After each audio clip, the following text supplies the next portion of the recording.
Hey everyone, Jeff McDowell, the bald guy here to bring you a video tour on this 2023 Range Rover Dynamic SE Sport. Very cool car. Love this setup because you have that Caraway interior. A little bit dirty on the outside, but front end isn't showing in good condition, not showing a lot of extra wear and tear. There's just some basic little pitting from road debris. Wheels is in good condition. I didn't see any curb rash or anything.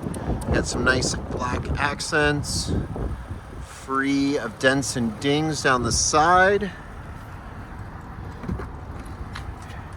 And there's this interior that I was saying that I just absolutely love. That Caraway interior is such a timeless and classic interior, and a lot of the brands have gotten away from it. Panoramic sunroof, the shade is just partially open. And you do get a nice little recline for these seats in the back, rear heated seats.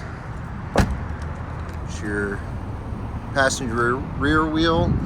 There's only a couple small things, like a little bit of some touch up on the sides, most likely from some door dings. Back end is in good shape.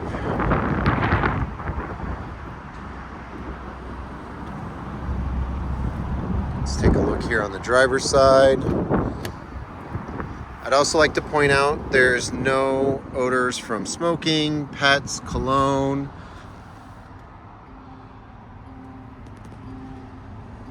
Being this model year, you still have climate control here, whereas on the newer ones, it's actually integrated into the screen, and your drive control knob is here as well, which also integrated into the screen on the new guy. But you'll see we're just under 24,000 miles. The only reason it's a little dirty on the outside, oh, and here was a little other side that I was talking about, just some basic stuff from parking lot.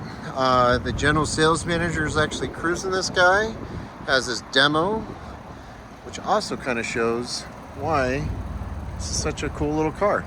But let me know what your thoughts are on this, and if that's something we can put into your garage. Thank you.